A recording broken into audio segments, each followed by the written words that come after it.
crisis in Zimbabwe. President Emmerson Mnangagwa announced a new fuel price hike as the government moves in to bring sanity to the fuel sector that has been dogged by challenges. Diesel will sell at $3.11, while petrol will sell at $3.31. The announcement comes ahead of Mnangagwa's tour of Eastern Europe and Switzerland to strengthen bilateral and economic ties. After 4 days sleeping at the queue, then we pay 121 for 40 liters. That's totally rubbish. Not sense. Because how can he expect us to pay 337? Where can we get the money? Our salaries are peanuts. This is my second day sleeping at such station. Look at my paint.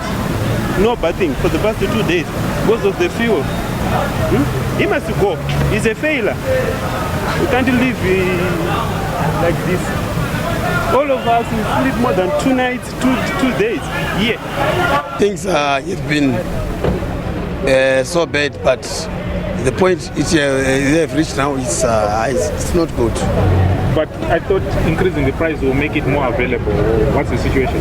Nah, that's not the solution. They are just creating problems after problems. They need to find the reason first why the things are like this, rather than increasing the prices. That's not the way to solve the problems. The solution is the government must step down. Or isusu Zimbabwe ka better shut down Zimbabwe so that it will farm. Shut down because we don't have a solution. Now I need 2 things to go to Botswana. What should I do now? The government must step down.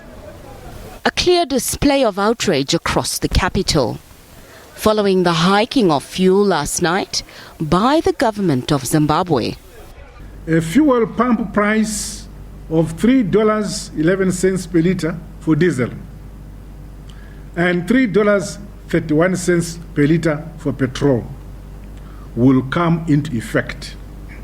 Analysts say the move by authorities is not in the best interest of the citizens. This can't do. This is not the right thing.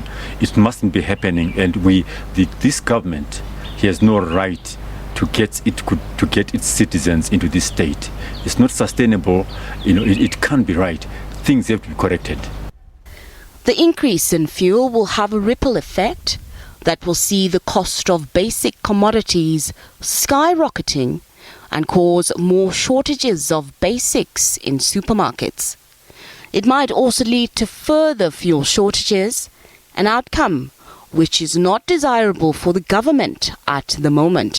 Without fuel, the economy cannot move. So I've always insisted that the best way is to liberalize, is to let those individuals that have invested in fuel companies do their own procurement.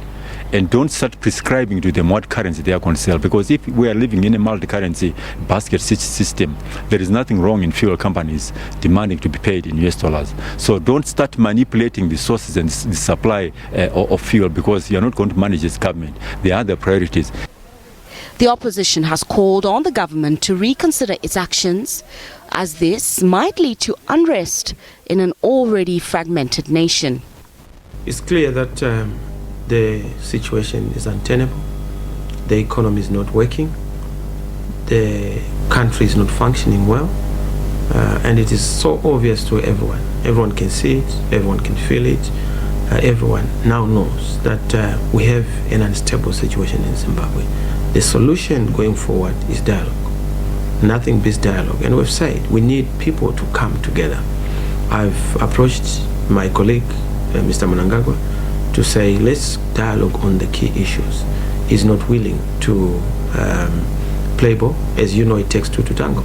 But the situation is untenable, and our people are getting restless.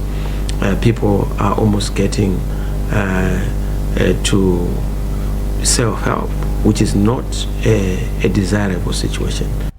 It now remains to be seen whether the price increase will actually lead to improved fuel availability in the country, or will worsen the situation for the already struggling Zimbabwean populace.